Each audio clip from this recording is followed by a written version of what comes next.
Hello and welcome to In the Light, Growing Your Soul with me, Anna Isabel. I'm a psychological astrologer and clinical hypnotherapist, and I am delighted to welcome back Allan Hunter. Hello, Allan. Hello, I'm so happy to be here again and to engage in these lovely conversations we have. It would be nice to have them more frequently, I think. Yes. But particularly today, we're talking about this book, Spiritual Hunger. And the reason that I wanted to invite you on to talk about this is because it is the very essence of this program, is to address the issue of spiritual hunger. Yes. And it comes about because as a therapist, I know, and as an astrologer, I know that 99% of my clients come to me in moments when they are seeking to understand what life is about because it's lost meaning. Yes. So they are at an existential crisis. Yes. It's, occasionally I'll have somebody who's suffering from PTSD, etc., those types of things. But the majority of my clients, by far, the issues that they are experiencing are driving them into a place where they are asking, well, is this all there is? Yes. Yes. What's this all about? Mm-hmm. And those who have a framework of belief that is beyond the material have an easier job of coming out of the darkness. And the journey we have is much easier than for those who are stuck with a very limited dimensional material view of the world. Yes. The journey is much harder for them, and my job much harder in helping them because they're missing this dimension. And so this is why when I saw your book and the title of it, it called out to me, and I thought, what a good reason to have Allan back. Well, you've just given all these reasons that I completely agree with. I mean, the clients, the counseling clients who come to me often are at a place where meaning has dropped out of their lives. And there is plenty of meaning, but we have to look for it and find it and resonate with it in the heart space rather than the head space. Once upon a time, when in our culture, religion was a very strong feature of life, one might be tempted to think, well, it was easier because there was a spiritual framework of sorts. But of course that died down, and it died down because it lost meaning. And there was a disconnection between people's experience and what was being offered. So I think it might be good to begin with to hear what you have to say about what you feel is going on. Right. Well, that's a huge, wonderful, open question. I love it. So what I'll do is I'll actually refer back to the title, Spiritual Hunger. Here it is. Because it seems to me that there is plenty of hunger for meaning, but that in our current society, what we're doing is feeding ourselves on the equivalent of spiritual junk food. And so, what happens if you eat a lot of junk food? You become unhealthy and put on weight and actually slow your metabolic processes. You do yourself no favors. So my point here is that there is plenty of good material that we can use to feed this hunger and to grow who we are. and to become who we can be, but we have to go looking for it because unfortunately our culture has been co-opted by those who want to make a quick buck selling us junk food. And so that's what spurred me on to write about this particular malaise, which I think is more and more prevalent in such a materialistic culture. So we, as we know, the truism, the cliche, if you like, is that we soothe ourselves by buying things, by being involved in things online that are mildly or very addictive. And we attempt to give ourselves something, and that is the junk food. That is not the real, deep, meaningful stuff that resonates, as I say, inside our hearts as well as inside our heads. And we can find this if we look back a little way, not so very far, if we look back a little way to the myths and the rituals and the things that underpinned our culture for thousands of years, which unfortunately have started to lose any real relevance to us. Religion, yes, it's still there. Lots of people say they believe in God, but not that many people actually go to church or temple or wherever it is they choose to go. So what's happening? People are left with this strange floating idea of God and with nothing, no power behind it. Now, let me get specific here. One of my, well, just up the street from me actually, is a shop which is called a wedding shop. And this is where you go, especially if you are female, this is where you go to get your wedding dress and they will do the whole thing for you. Flowers, food, everything at vast expense. I mean, this is the United States, and people spend a fortune, which often they don't have, in order to make a day. And they focus on the food, fine. They focus on the flowers, on the music, on the dress, in fact, they focus on the outer peripheral items and spend very, very little time considering, okay, what actually is the nature of this ritual we're going through? I went to a lovely wedding a little while back, 400, 500 guests, wonderful location, a farm looking, etc., etc. The actual ceremony, where the two people said, I do, it took, I think, 7.5 minutes. And yet the guests were there from 1 in the afternoon until well after midnight. And I thought, well, aren't we missing perhaps a little something here?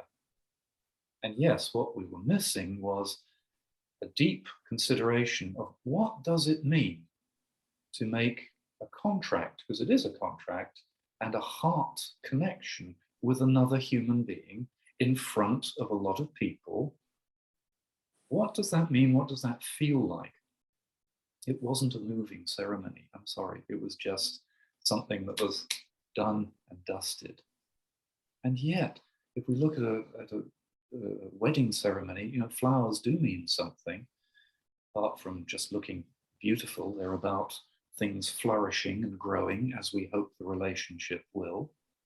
If it's a church wedding, which is, from my background, what I know best, you have one set of family on one side of the aisle and another set of family on the other side of the aisle. And that's a powerful message saying these two people aren't just marrying each other. They are connecting two families. And sometimes some of the people in those families are going to be fairly objectionable because families are a bit varied. And maybe this is the first time that those two families in their entirety are seeing each other. And they're looking at, oh, okay, who am I connected with now? What does it mean to be connected to these people? Do I even like them?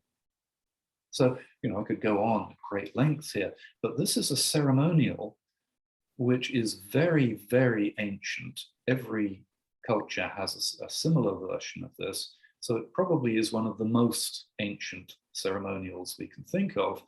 But if we don't tend to look at it in terms of two people standing forward and making a declaration in front of witnesses, you hope lots of witnesses, as to what they see their life becoming, if we don't have that, then it's as empty as buying a railway ticket, you know. And that's a really good example of where ritual has lost meaning and the accompanying disaster that follows Yes. when that happens. And I think, just staying with the wedding as an example, and you were talking about the contract. Well, here's the problem right there. It's a contract. It's a contract. And I think when it had meaning, it was more than a contract. It was a covenant. Yes. It was a commitment from the heart, one heart to another. Whatever level of perception that might have been, you might have had at that time, because typically weddings happened when people were very, very young. So excuse me, you may not have had a full understanding of it, but you would have had an understanding that this was a commitment. Yes. And that it was sacred and it was holy because it was made before God.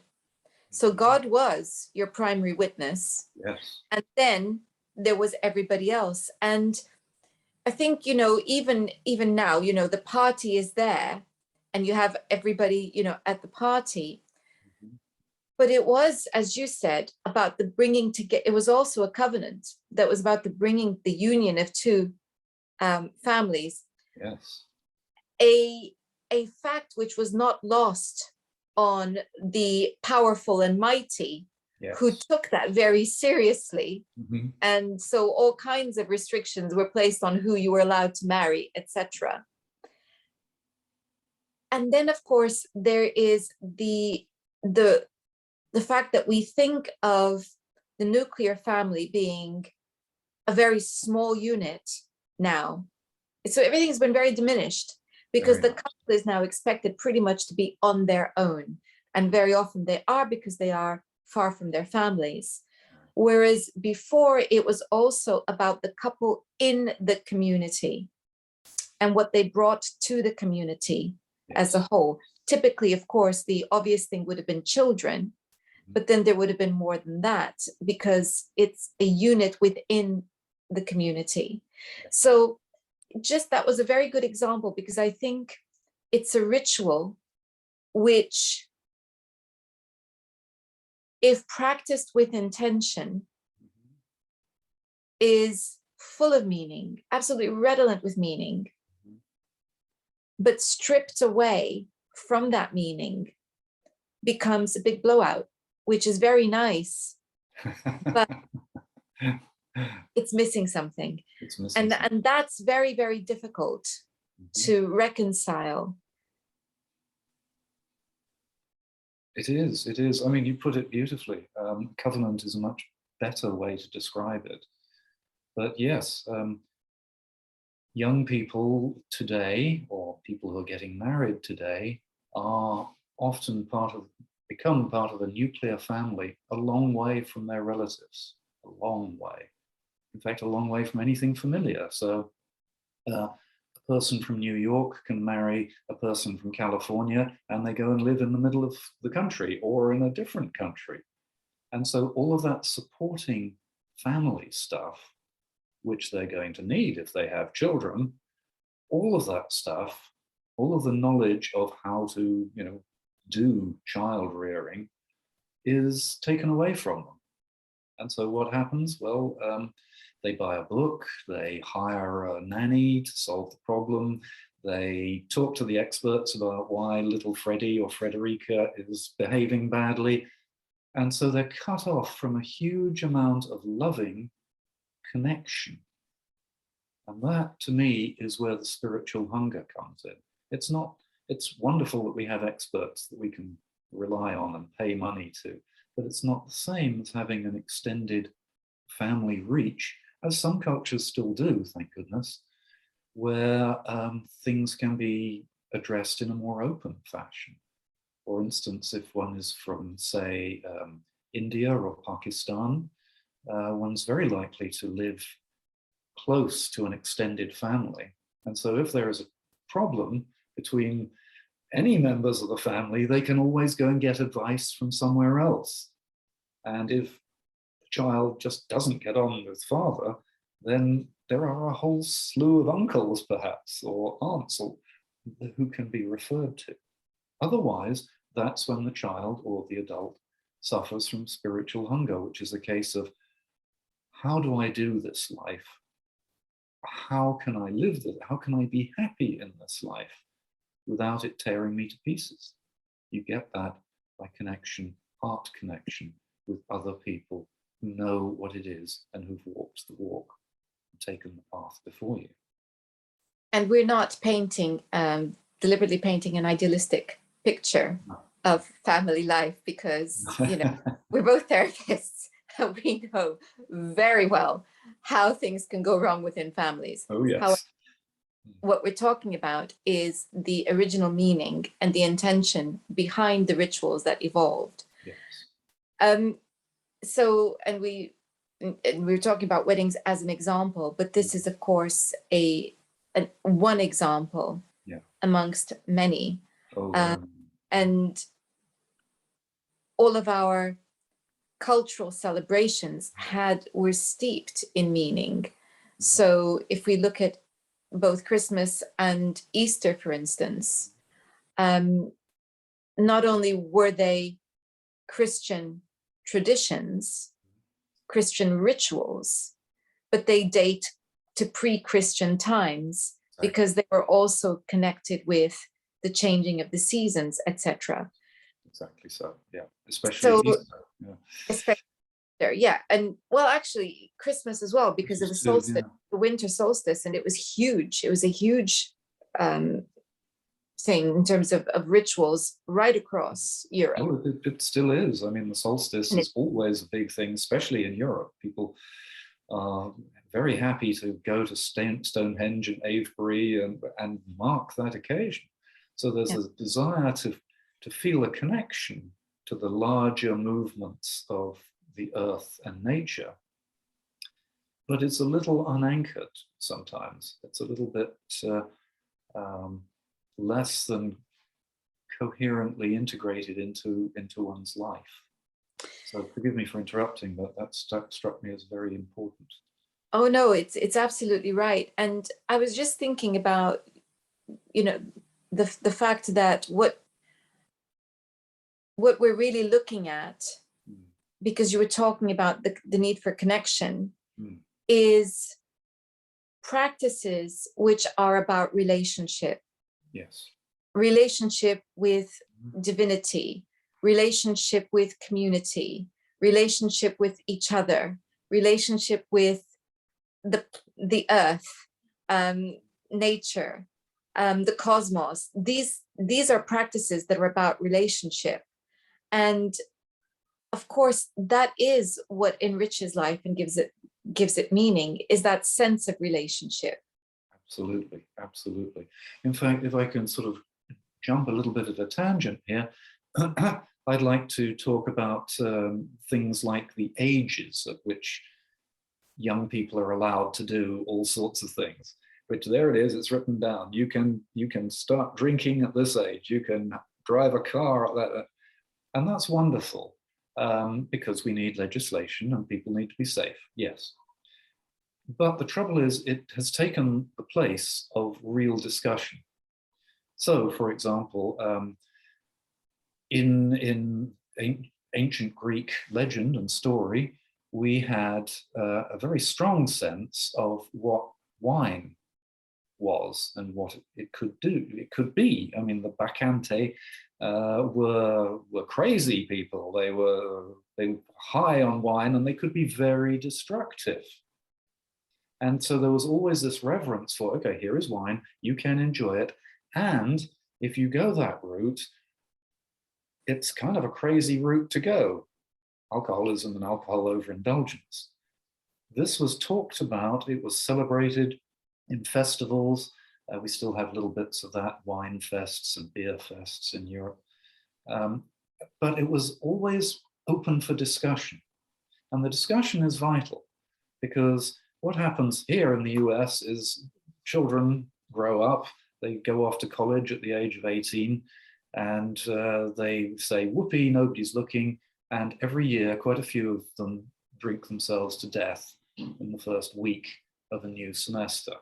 They just drink until they die or are seriously injured or crash their car. So this is wonderful stuff, alcohol. Yes, it's delightful, but it's also dangerous.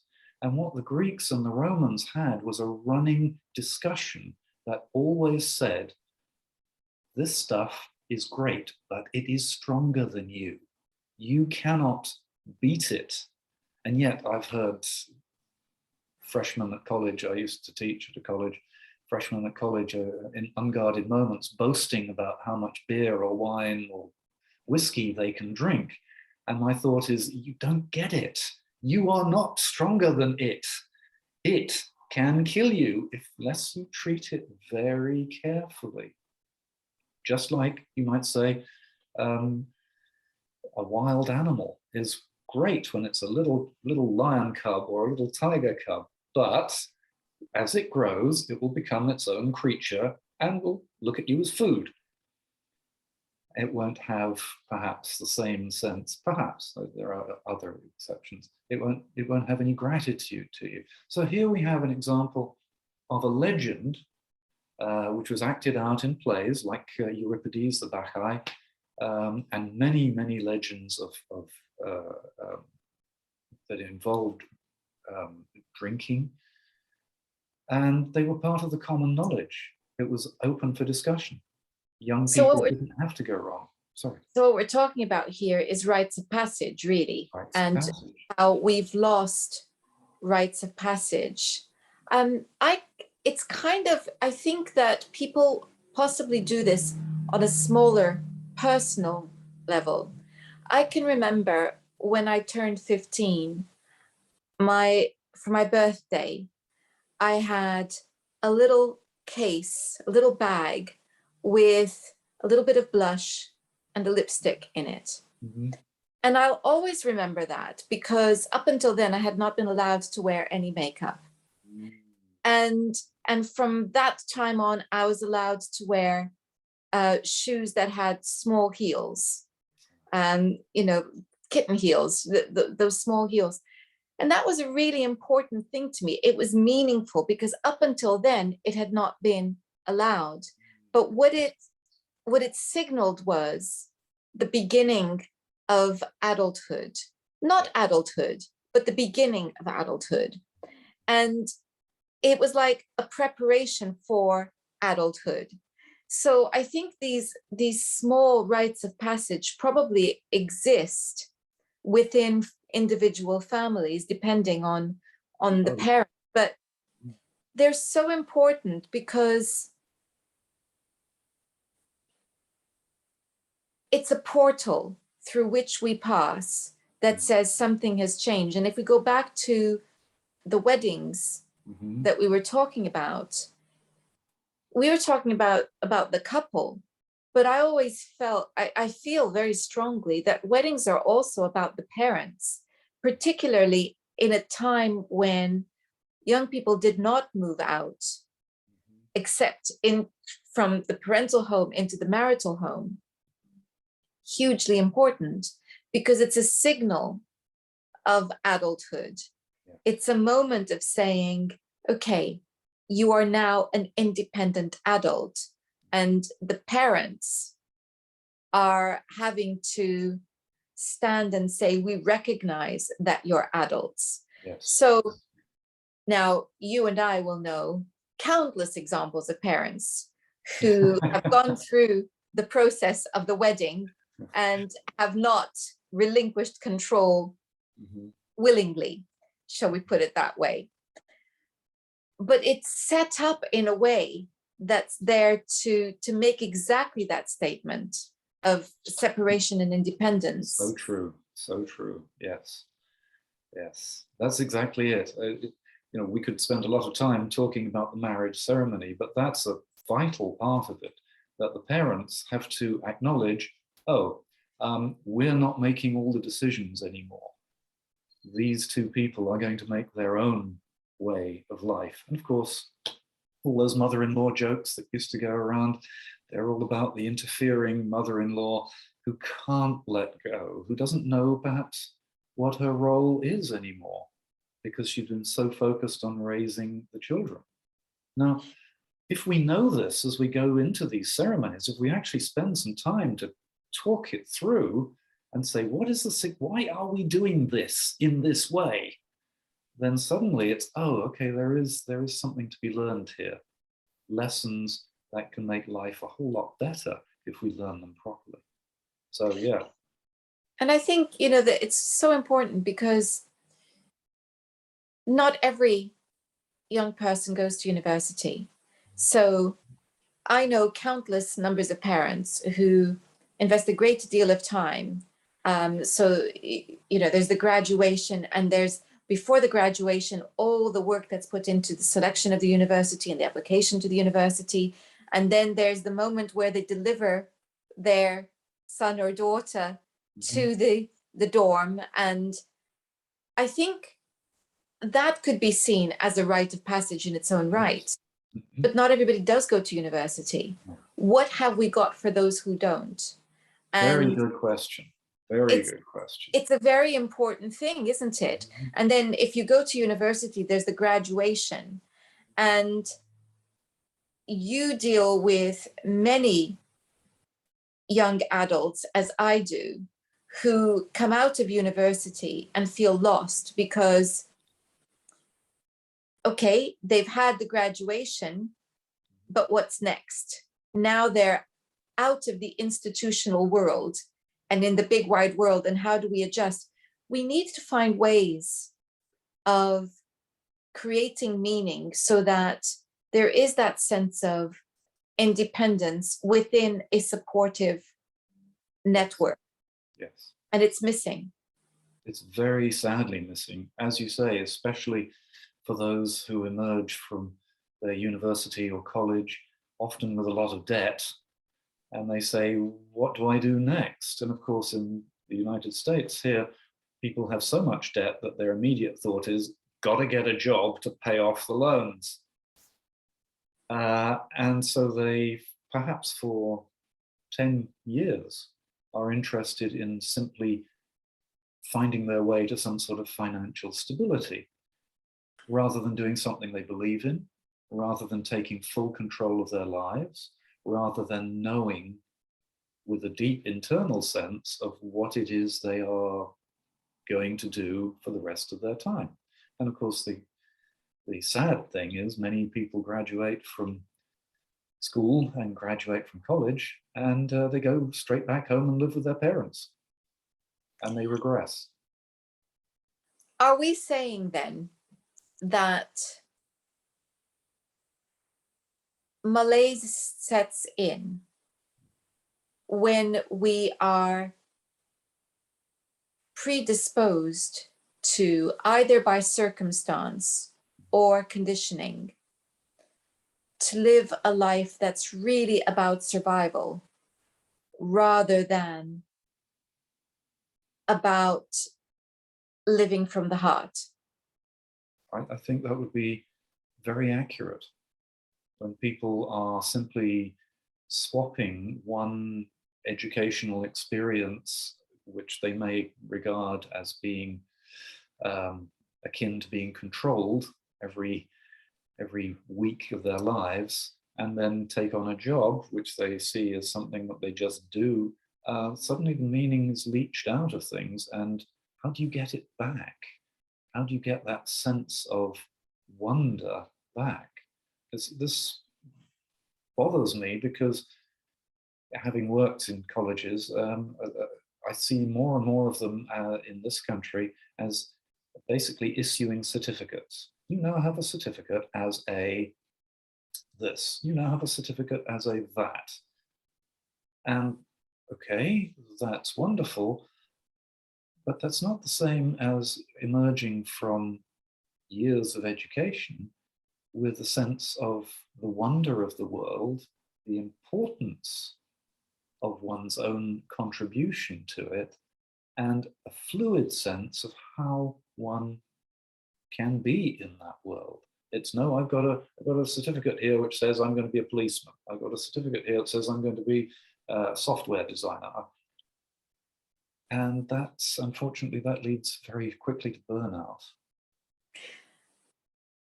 I'm just listening to you. And what I guess I'm wondering is, has this become a problem for the middle classes, middle and upper classes, that has become more exacerbated, say, in the last 20, 30 years? Because this is something that we might have associated, this malaise is something that we might have associated with the working classes, who did have to work in order to survive and take jobs that we saw as menial or in some way demeaning, etc. And as we've driven our children more and more towards higher education, have we created the same malaise for them? I would say yes. I would say that is exactly the case. The numbers of people going to take university degrees worldwide has skyrocketed. And that has often meant that people have distanced themselves from anything else apart from the desire to get the degree, the certificate, the diploma. Because a diploma equals, quote, a good job. And a good job is thought of as being one where you don't get your hands dirty, where it's, you sit at a desk, you look at a computer monitor. Well, I have a lot of friends, and some of the happiest and most fulfilled, and actually some of the wealthiest, have thrown that aside, particularly the ones I can think of who I'm closest to, and they are builders, they are plumbers, they are painters, and they have their own companies, and they're loving it, and they're going, and they know what? There's a shortage of such people, so they're extremely well paid. And they laugh at me. They say, you put in all those hours and you got that as a salary? I say, well, that's what I love to do. I say, no, I love to do what I do. I rehab houses and sell them at a profit, and I sell a quality. They are, in this particular case, the man who rehabs houses, he loves what he does. He feels deeply fulfilled by making the place well and beautifully appointed, and he pays his workers well because he has a team. He's really doing what he feels is the core of what he is and who he is. Wow. How many people can you stop on the street and say, oh, is what you're doing really resonating with the core of who you are as a constructive, creative human being who's given? And most people say, no. I mean, my neighbor across the street says, I asked him what he does, and he didn't define it. He said, I'm a paper pusher. I said, well, what does that mean? He said, I move papers across my desk. Now, he has a pleasant life. He has a family that he adores. But also, he's from Serbia, so he doesn't see most of his relations. And it's, in some ways, it is a life that is missing a few things. And that's the key, is that, so we've created a system where people come out of university, as you said, in debt, which now means that they are in a similar position to those who don't go to university, yes, whereby they need to sacrifice their heartfelt wishes, perhaps. If they're very lucky, they don't, but many do, and enter jobs which they then feel trapped in 10, 15 years, sometimes far less time down the road.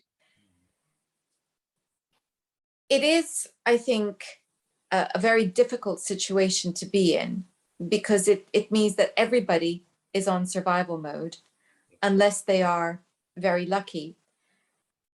And here's the crux of it.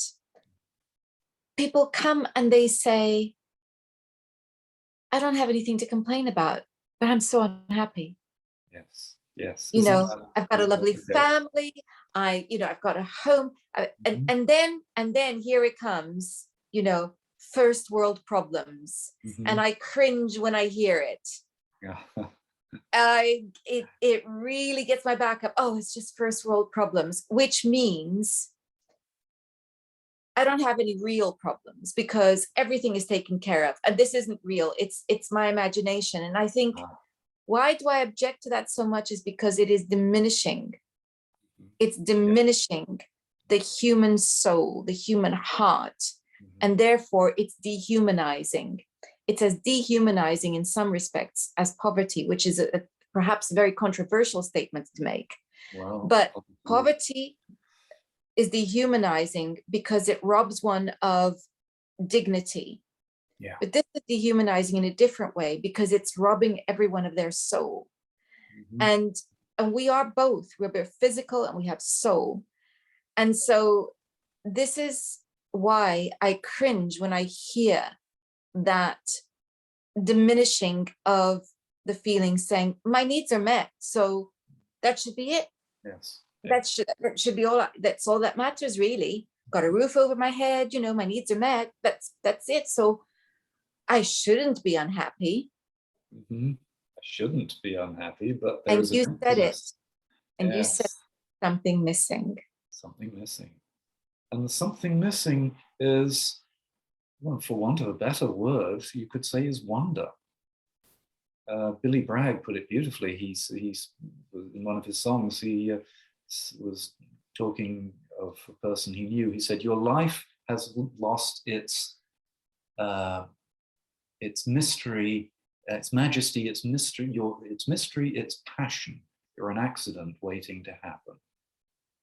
Yeah, mystery, magic, and we need these things. Otherwise, we're spiritually hungry, and we are accidents waiting to happen. We're not going to flourish, and that's actually why I wrote the book. I saw so many people with this first world problem, the lack of meaning.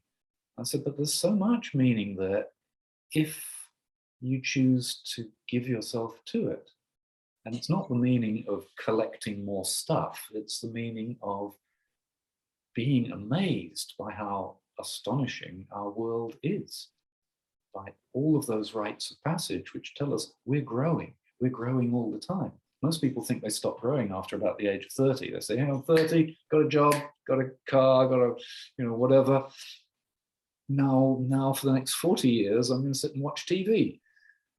I don't think so. So they find things to fill their lives, and they're not always healthy things. I think also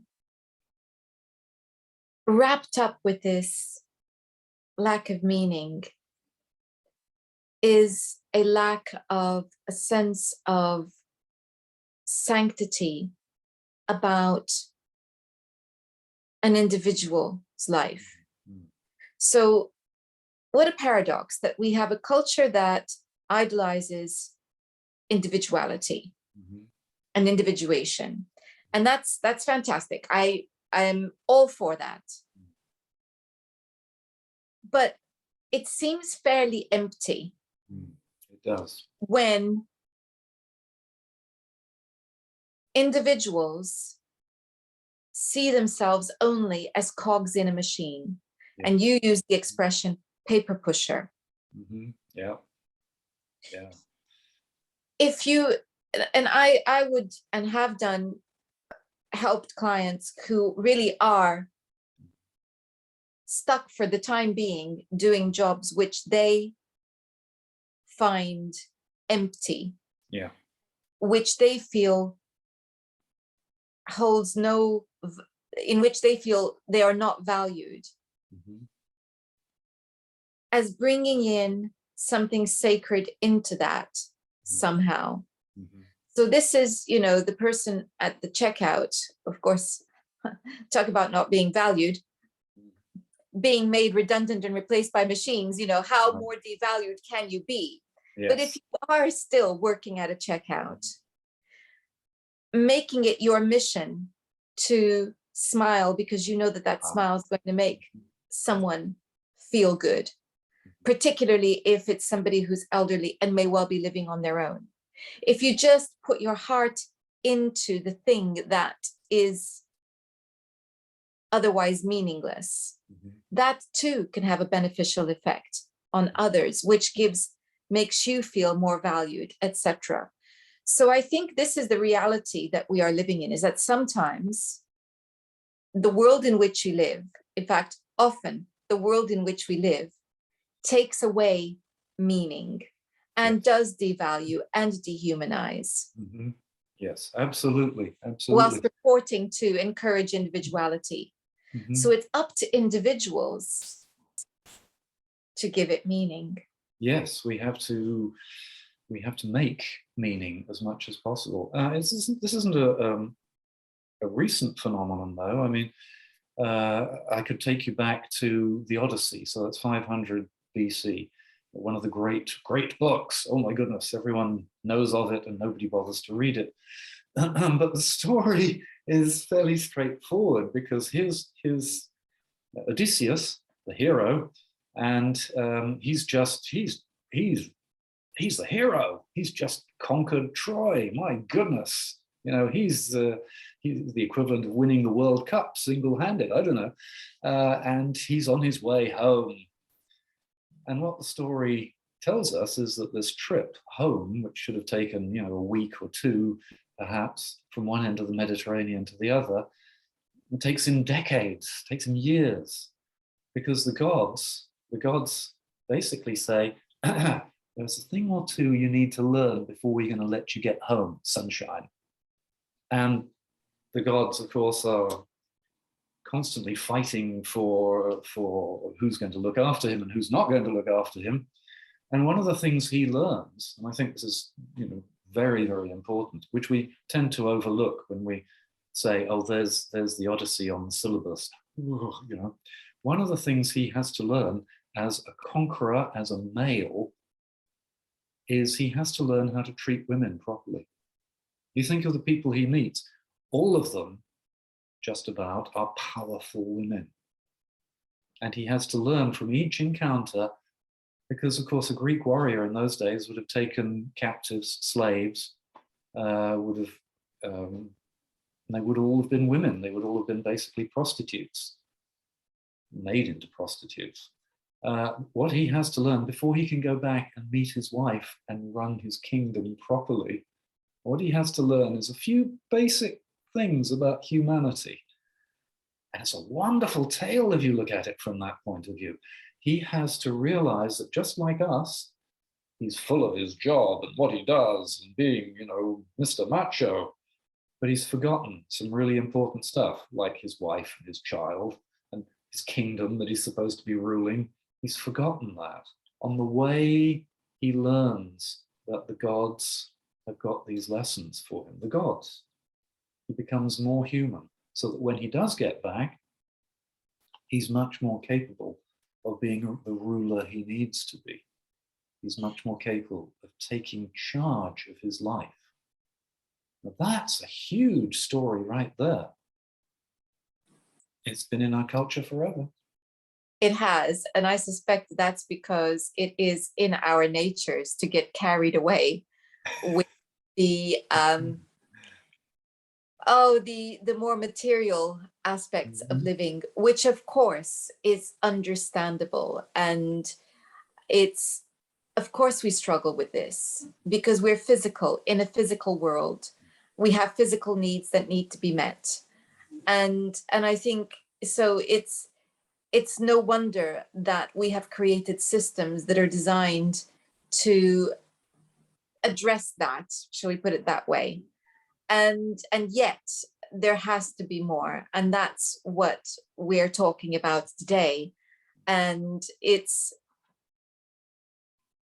human nature to get lost.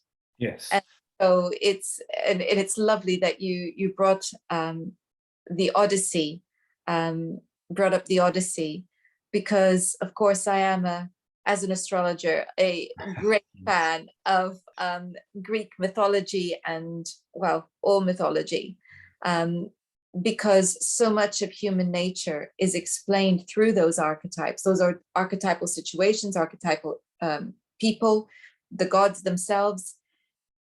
It shows that there's nothing new under the sun. Yes. It shows that it is in our natures as human beings to struggle with our efforts to balance the physical with the emotional, with the spiritual.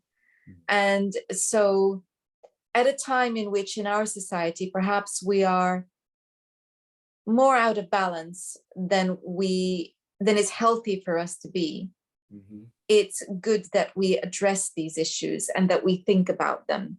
And your book, of course, is a very good place to go if we're thinking about these issues. And of course, the book that we are discussing is Spiritual Hunger. Allan, thank you so much for your time today. Thank you so much for taking this time to speak with me. And I do love our conversations because you really get so much about what we're talking about. It's rather lovely. Thank you. I will be putting a link to the book in the description box. Allan, if people want to learn more about your work, how do they do that? I have a website, Allan Hunter, that's ALLAN, Hunter, all one word, .net. There are several Allan Hunters, so don't go to the .com or you'll wind up somewhere completely different. But allanhunter.net is a very good starting point. Or you can just Google me. But there again, it's probably best to Google Dr. Allan G. Hunter. And yeah, there are links to many of my articles and my YouTube videos. Dr. Allan Hunter is my YouTube channel. All of those places will find me. Wonderful. Well, I'll be putting a link to your website also on the description box. Thank you so much once again, Allan. My pleasure, and such a delight to speak with you. And thank you all for watching. A reminder that I am going to be at the Harry Edwards Centre in Surrey. And it's a healing sanctuary. It's a beautiful place, but I'm going to be there twice. Once as part of their summer fair, giving a talk on creativity. And then the following weekend, I'll be there also to do a workshop on creativity. So do check out my website and book, and it would be great to see you there. Next time, we're going to be talking about happiness. Until then, goodbye.